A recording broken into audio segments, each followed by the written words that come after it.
Well, the reason I wrote the no asshole rule is a pretty simple reason, is that I was just sick of being in places where there were assholes, and working and talking with executives who felt demeaned and de-energized, and it seemed like sort of a simple idea to build an organization that had the no asshole rule. It's actually kind of funny because the reason that I use the word rather than perhaps cleaner variations like bully or jerk or something is they don't quite capture the emotional response that we get when somebody is nasty to us, or even when I'm like bad, I don't say to myself, you jerk, I say to myself, you asshole. So it captures the emotional part, and the way I would define it would be somebody who is an asshole is somebody who consistently leaves others feeling demeaned and de-energized, especially if people have less power.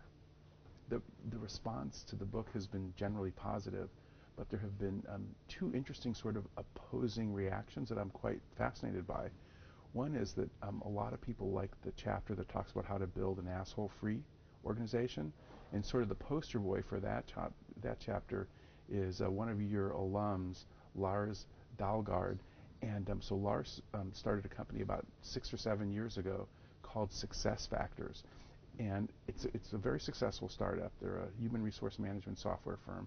They're the largest software firm, over 30 million people. They've grown from 100 people to 400 people in the last year or so. And among other things, they have every employee who joined the organization sign a statement saying that they won't be an asshole. They call it the rules of engagement. There's other ones, but the last one is that I won't be an asshole. So that one is sort of fascinating.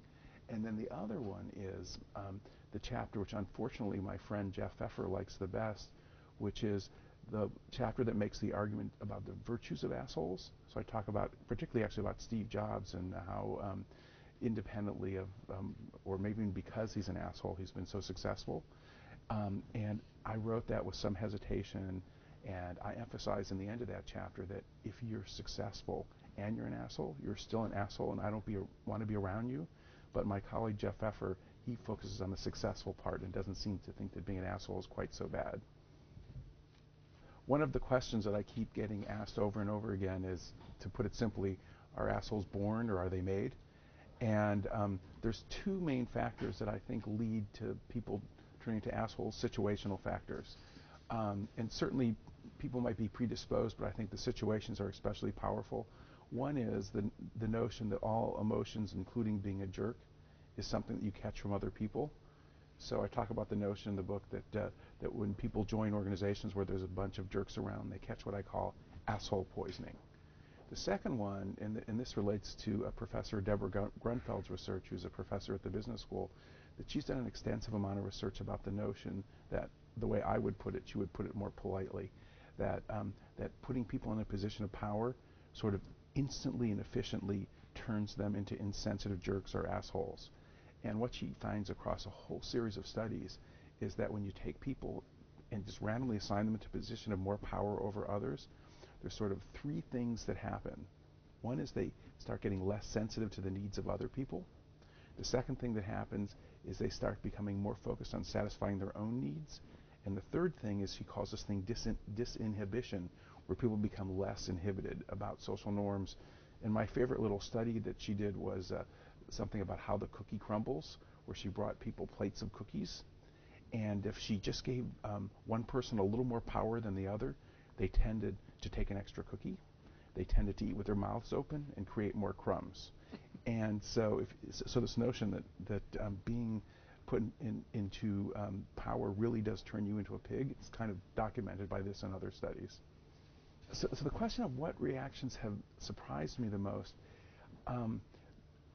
well, two things have surprised me. One is how many media sources are letting me get away with saying the dirty word, because I'm getting some pushback, I admit. But even I was interviewed a few months ago by Ron Reagan, who is President Reagan's son. He has a talk show in Seattle.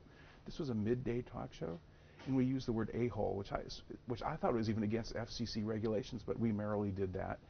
And then the other one, which happened just yesterday, that surprised me the most, is I thought that religious people would be generally offended by the word, and I'm sure there are some who are offended. But I was interviewed by a German magazine that's funded by the Episcopal Church in Germany and supposedly has 1.5 million readers. And my interviewer, he told me he was doing the article because the no asshole rule was such a Christian idea, and very consistent with the golden rule. And I tried to be sort of shocked and even a little cynical, but once I started talking to him, he made such a compelling argument that if you actually read the Bible, it was very consistent with Christian values. So that sort of shocked me. And at the moment, I'm trying to actually resolve that because it's kind of amazing. But I guess it is quite consistent with the golden rule. So that's probably the single most surprising thing that's happened to me so far with the book. Well, I think that it's not only arrogant but inaccurate to argue that any single book will have a dramatic effect on the workplace. There actually are, as Jeff Effer and I argued in our last book, there are a few new management ideas. There's been lots written about why that you shouldn't have bullies and the like at the workplace. But I'm hoping that it's part of a movement that I'm starting to see, both a legal and a management movement, to be less tolerant of people who are demeaning, and also to glorify people who are demeaning, who get in positions of power less. And there are some sort of weak hints that corporate America is being a little less tolerant of people who are effective but are nasty jerks. So the case of Bob Nardelli, who was just fired at Home Depot, and also Michael Eisner at Disney. At the very least, it appears that one of the reasons that the boards were less tolerant of their performance problems was because of their reputation for putting down others and doing other sort of nasty, sneaky things.